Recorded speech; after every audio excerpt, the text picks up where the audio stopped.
Hi friends, இன்றைக்கி எல்லாருக்குமே ரொம்ப ரொம்ப பிடிச்ச ஒரு ஸ்வீட் ரெசிபி தான் பார்க்க போகிறோம். இந்த ஸ்வீட் பார்த்திங்கன்னா குழந்தைங்கள்லேருந்து பெரியவங்க வரைக்கும் ரொம்பவே விரும்பி சாப்பிடுவாங்க. ஸோ உங்களுக்குமே இந்த ஸ்வீட் பிடிக்கும் அப்படின்னா நீங்கள் கமெண்ட்டில் சொல்லுங்கள். ஸோ இப்போ என்ன ஸ்வீட் பண்ண போகிறோம் அப்படின்னு பார்த்தீங்கன்னா பால்கோவா தான் செய்ய போகிறோம். ஸோ இது எல்லாருக்குமே ரொம்ப பிடிக்கும் இல்லைங்களா? ஸோ நம்ம இன்றைக்கி இந்த பால்கோவாவில் இந்த லெமன் விட்டு பண்ணுறது, அப்புறம் மாவுலாம் சேர்த்து பண்ணுறது அப்படி நம்ம செய்யாமல் இன்றைக்கி முழுக்க பால் மட்டுமே வச்சு பால்கோவா செய்ய போகிறோம். ஸோ இது எப்படி செய்கிறதுன்னு பார்க்கலாம். ஸோ இது ரொம்பவே சாஃப்ட் அண்ட் டேஸ்ட்டாக இருக்கும். ஸோ கண்டிப்பாக நீங்கள் இதை வீட்டில் ட்ரை பண்ணி பாருங்கள். இப்போ பால்கோவா எப்படி செய்கிறதுன்னு பார்க்கலாம். அதுக்கு ஸ்டவ் ஆன் பண்ணி ஒரு கடாயை வச்சுக்கோங்க. கடாயில் 1 லிட்டர் அளவுக்கு நம்ம பால் சேர்த்துக்கலாம். இது ஃபுல் க்ரீம் மில்க்கு. கொஞ்சம் கூட இதில் தண்ணியே சேர்க்கல, கெட்டியான பால் சேர்த்துருக்கேன். ஸோ நீங்களுமே தண்ணி சேர்த்துறாதீங்க. பால் எந்த அளவுக்கு நம்ம கெட்டியாக எடுக்கிறோமோ அந்த அளவுக்கு நமக்கு பால்கோவா ரொம்ப சாஃப்டாகவும் சூப்பர் டேஸ்டியாகவும் இருக்கும்.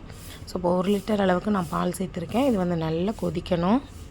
பால் சேர்த்ததுமே பொங்கி வர்றதுக்கு முன்னாடி பால் ஆட விழுகும். ஸோ ஆட விழுகாமல் நீங்கள் நல்லா கலந்து விட்டுட்டே இருங்க. ஆடை கட்டிடுச்சுன்னா அதெல்லாம் ஓரத்தில் தங்கிடும். ஸோ அதே போல் பால் ரொம்ப பொங்கி கீழே போகிற அளவுக்கு விட்டுடாதீங்க.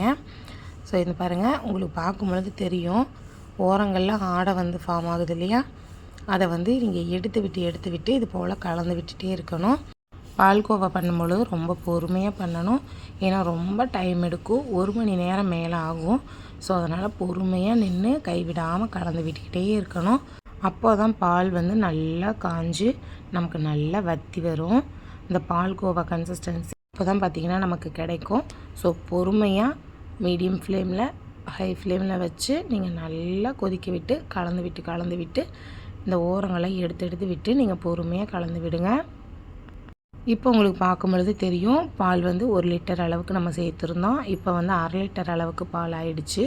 நமக்கு இன்னுமே நல்லா திக்காயிட்டு நல்லா கொதித்து கெட்டியாகி வரணும். இப்போ பார்த்திங்கன்னா ஒரு 1/2 மணி நேரம் ஆயிருக்கு. நம்ம இன்னும் கொஞ்சம் நேரம் இதை கொதிக்க வச்சுக்கலாம். இப்போ பாருங்கள், நமக்கு இன்னும் நல்லா கொதிச்சுட்டு சூப்பராக கெட்டியாகி வந்திருக்கு. இப்போ நீங்கள் ஸ்டவ்வை லோ ஃப்ளேமில் வச்சுருங்க. இதுக்கப்புறம் இந்த கெட்டியானதும் நம்ம ஸ்டவ்வை லோ ஃப்ளேமில் வச்சு தான் குக் பண்ணணும். இன்னும் கொஞ்சம் உங்களுக்கு கெட்டி ஆகணும் அப்படின்னா லோ ஃப்ளேமில் வச்சு இப்படி கலந்து விட்டுட்டே இருங்க. இன்னும் கொஞ்சம் நமக்கு கெட்டியாகி வரும். இதுவே கரெக்டாக இருக்கும் அப்படின்னா இந்த ஸ்டேஜில் 2 டேபிள் ஸ்பூன் அளவுக்கு சுகர் நான் 2 ஏலக்காய் சேர்த்து பவுடர் பண்ணி வச்சுருக்கேன். அதையும் சேர்த்துக்கலாம். நீங்கள் சுகர் அப்படியே சேர்த்துக்கலாம். 2 டேபிள் ஸ்பூன் அளவுக்கு கரெக்டாக இருக்கும் 1 லிட்டர் பாலுக்கு. இல்லாட்டி ரொம்ப தித்திப்பாக இருக்க மாதிரி இருக்கும். நீங்கள் சுகர் அப்படியே கூட சேர்த்து நல்லா மெல்ட் பண்ண விட்டுருங்க. ஏலக்காய் தூள் இருந்தால் 1 டீஸ்பூன் அளவுக்கு சேர்த்துக்கோங்க. நான் ஏலக்காய் தூள் இல்லாதனால ஏலக்காய் சர்க்கரையோடு போட்டு நல்லா பொடி பண்ணிவிட்டு சேர்த்துக்கிறேன். சேர்த்து நல்லா மிக்ஸ் பண்ணிக்கோங்க. கண்டிப்பாக லோ ஃப்ளேமில் தான் இருக்கணும் ஸ்டவ்வை. இதுக்கப்புறம் ஹை ஃப்ளேமில் வச்சு நல்லா கலந்து விட ஆரம்பிச்சிட்டிங்கன்னா அடிப்பிடிக்க ஆரம்பிச்சிக்கும். ஸோ சர்க்கரை சேர்த்துட்டு லோ ஃப்ளேமில் வச்சு 2 நிமிஷம் நீங்கள் குக் பண்ணிங்கன்னா நல்லா கெட்டியாகி வந்துடும். ஸோ இந்த ஸ்டேஜில் உங்களுக்கு விருப்பம் இருந்தால் 2 டீஸ்பூன் அளவுக்கு நீங்கள் நெய் சேர்த்து நல்லா கலந்து விட்டுடுங்க. எனக்கு இந்த ஸ்டேஜில் நெய் சேர்க்கறது பிடிக்காது. அதனால் நான் நெய் சேர்த்து மிக்ஸ் பண்ணிக்கலாம். உங்களுக்கு பிடிக்கும் அப்படின்னா நீங்கள் இந்த ஸ்டேஜில் நெய் 2 டீஸ்பூன் சேர்த்து நல்லா கலந்து விட்டுட்டு வேறு பவுலுக்கு மாற்றிக்கோங்க. நான் இப்போ நல்லா மிக்ஸ் பண்ணிவிட்டு ஸ்டவ் ஆஃப் பண்ணிவிட்டு வேறு பவுலுக்கு மாற்றிட்டு அதுக்கப்புறம் நான் நெய் சேர்த்துக்கிறேன். இப்போ சூப்பராக பால்கோவா ரெடி ஆயிடுச்சு. இதை வேறு பவுலுக்கு நம்ம மாற்றி வச்சுக்கலாம். இப்போ ஸ்டவ் ஆஃப் பண்ணியாச்சு, வேறு பவுலுக்கு மாற்றிக்கலாம். இதை பவுலில் மாற்றிட்டு நீங்கள் அப்படியே விட்டுட்டிங்கன்னா இது கட்டியே ஆகாது. நம்ம எப்படி எடுத்து வச்சுருக்கோமோ அதே போல் சாஃப்ட் அண்ட் ஸ்வீட்டாக இருக்கும். இது மேலே நான் கொஞ்சமாக பாதாம் நல்லா பொடி பண்ணிவிட்டு நான் சேர்த்துக்கிறேன். இது சேர்த்து சாப்பிடும்போது சாப்பிட்றதுக்கு அவ்வளோ சூப்பராக இருக்கும்.